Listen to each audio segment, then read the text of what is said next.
If your heart beats for the last time tonight, what happens next may look nothing like what you have been told about death your entire life. For thousands of years, we have been given a simple picture. A person dies and then goes either to heaven or to hell. But the Book of Enoch, one of the oldest apocalyptic texts of the ancient world, describes something far more complex and far darker. In this account, death is not the trial. Death is only the transfer of the accused. The soul has not reached its final destination when it leaves the body. First, it is transferred to a place built for the dead, where souls are separated from one another and forced to wait until a specific day arrives.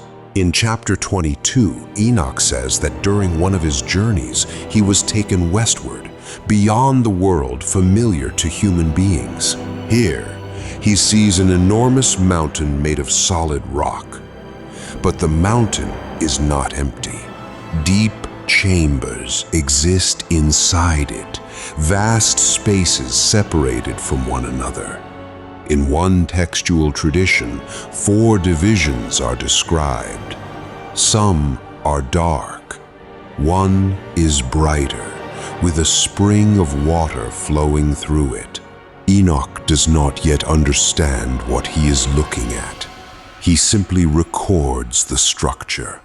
Then Raphael, the angel accompanying him, explains what the place actually is. It was made to hold the souls of the dead. Human souls are gathered there until the great judgment arrives. That single statement destroys the ordinary picture of death. Enoch is not describing a world where the soul is immediately thrown into its final destination. He is describing an intermediate stage. Death has happened. The body has shut down, but the case is still open. Something of the human being remains, and that something enters a new system. The chambers inside the mountain are not identical. The dead are not treated identically either. Raphael explains that the souls exist under different conditions.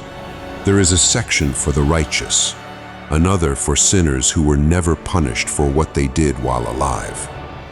Another is connected to victims, to those whose deaths have not yet been resolved by justice.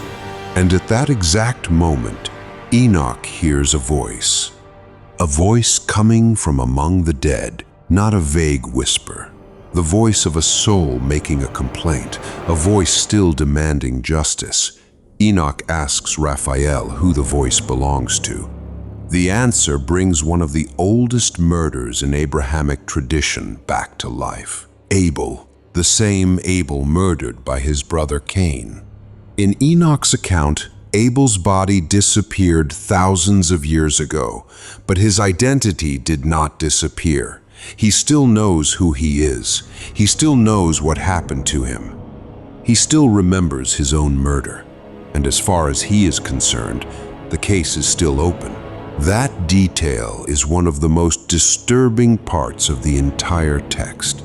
Because if Abel still has memory after death, if he still knows that he was a victim and still demands justice, then death does not format memory in this system. The body is discarded, but the information that formed human identity appears to remain. If we translate this image into the language of modern cybernetics, a human being is not simply a piece of hardware that loses everything when the power shuts off. The body looks more like a terminal. When the terminal fails, the primary data is not necessarily destroyed. It is transferred. Enoch did not have words like data or server 2,000 years ago. He spoke about souls, chambers, separation, and waiting. But the structure he describes is strange. Entry, classification, storage, waiting. judgment, and finally release. A staged process, not an instant fall into heaven or hell. And the reason the dead are separated becomes clearer. In the world of the living, justice is not always completed.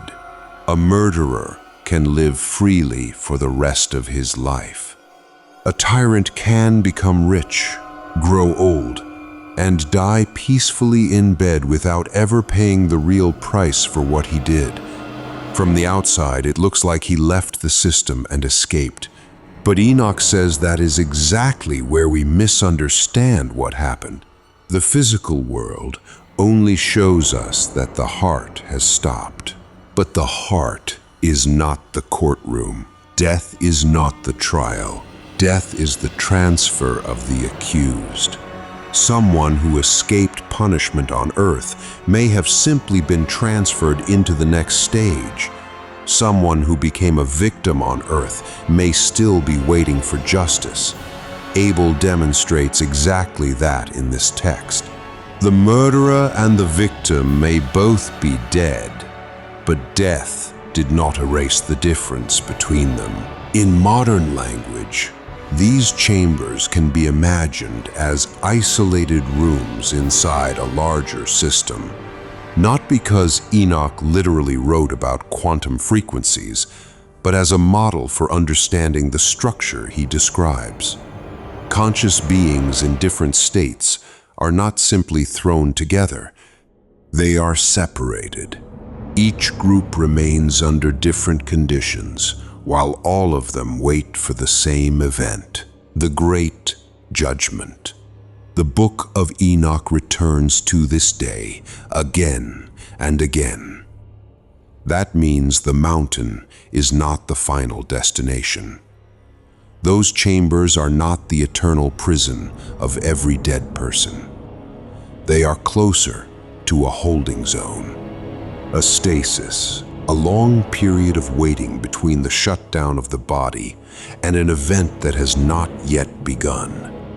Later chapters make this picture even more intense. In chapter 102, righteous souls are told not to despair if they have descended into Sheol. Something is still coming. Judgment has not been completed. Even righteousness does not necessarily mean skipping every stage immediately. In this world, death is a gateway, not a finish line. Chapter 103 turns toward people who lived wealthy and powerful lives and died without punishment. From the perspective of the living, some of them look like winners. They did whatever they wanted. Nobody stopped them. And then they died.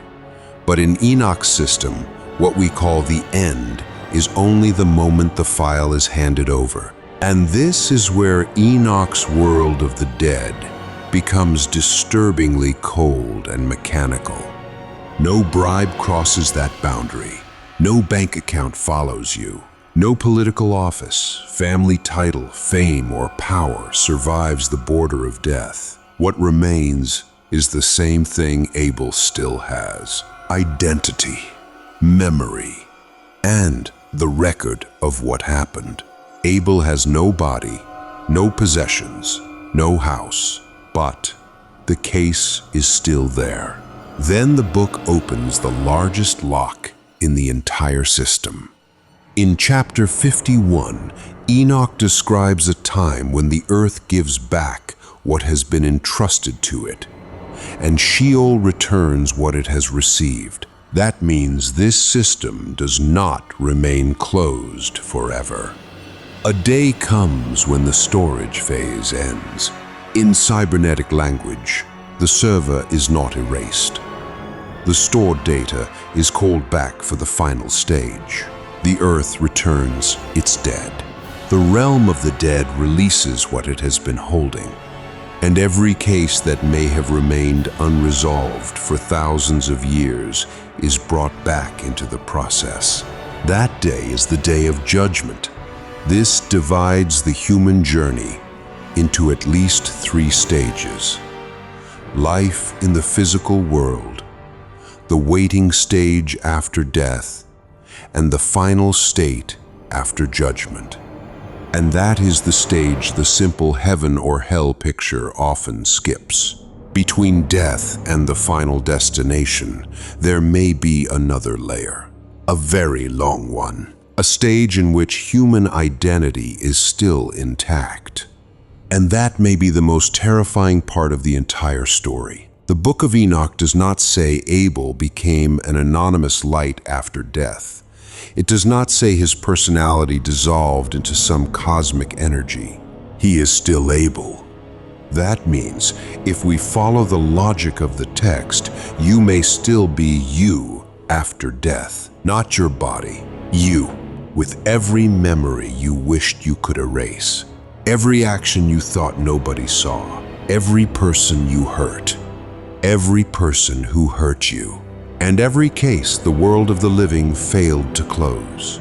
This transforms death from annihilation into something much stranger. Disconnection. From this side, the human being disappears. The body stops moving. The brain stops sending signals. The family buries the body. And to the physical world, everything appears to be over. But in Enoch's world, the process begins at that exact moment. The terminal shuts down. The data is handed over, and the next stage begins. Now think about the numbers. Demographic estimates suggest that more than 100 billion human beings have lived on Earth throughout history. If we treat Enoch's model even as a possibility, death did not erase billions of people from reality. They simply left the visible part of the system. Kings, slaves, commanders, victims of war, people who died 5,000 years ago, children whose names were never recorded, entire generations that left behind no grave and no written trace. If something of their consciousness remains the way Enoch describes it, the world of the dead may not be the quietest part of existence. It may be the most crowded. But there is one thing Enoch refuses to explain. He never tells us how time feels there.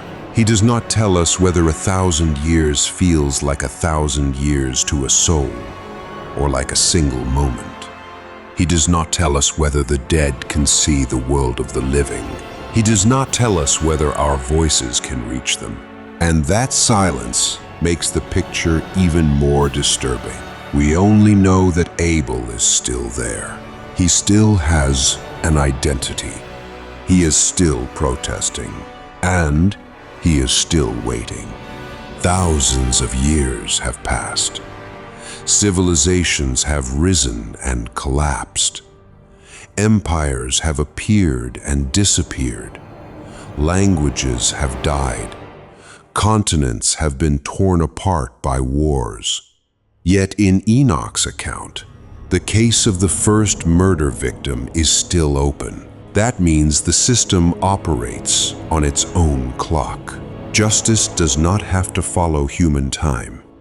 A case can remain open for thousands of years and still not be forgotten. And now that Western Mountain means something completely different. At the beginning, it was only a mountain. Then we learned it was a place for the dead. Then we learned the dead were separated inside it. Then we heard Abel's voice. Then we learned the waiting was temporary. And finally, we learned that one day the entire structure must return everything it has been holding. This is no longer just a story about the soul. It is the description of a death management system. Entry, classification, identity preservation, stasis, judgment, release. Enoch uses the religious language of his own time to describe this structure. Today, we use almost the same logic when building information systems.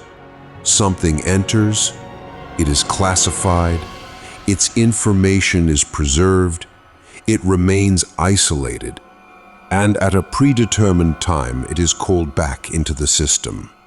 That similarity does not prove that the soul is literally data, or that the afterlife is some kind of cosmic computer.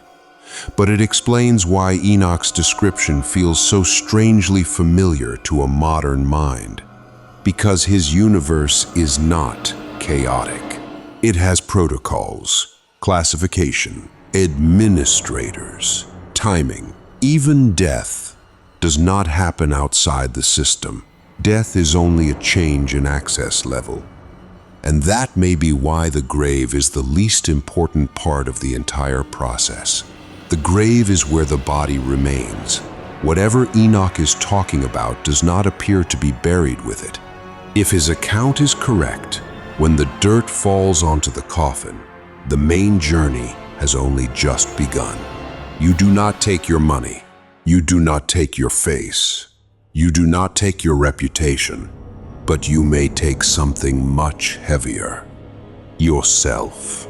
The version of yourself you spent an entire lifetime building. Every choice, every memory, every debt, every wound, every case that was never closed. So the most terrifying part of death in the Book of Enoch is not that the other side is unknown. The most terrifying part is that when your body shuts down, nothing important about you may be erased. Abel still knows he is Abel. He still remembers Cain. He still knows he was murdered. And he is still waiting for the day the system opens his case again. According to Enoch, that day will come. The earth will return what it has taken. Sheol will release what it has been holding.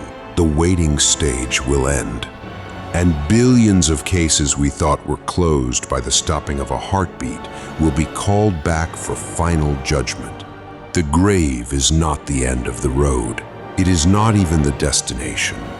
The grave is only the place where the physical clothing of a human being remains on earth. And if the Book of Enoch saw this correctly, whatever leaves the body still has a name. It still has memory. It still has a past. And its final sentence has not yet been delivered. So humanity's final question may no longer be whether anything exists after death. The real question is this: when your final heartbeat ends and the transfer begins, which chamber does the system send you to?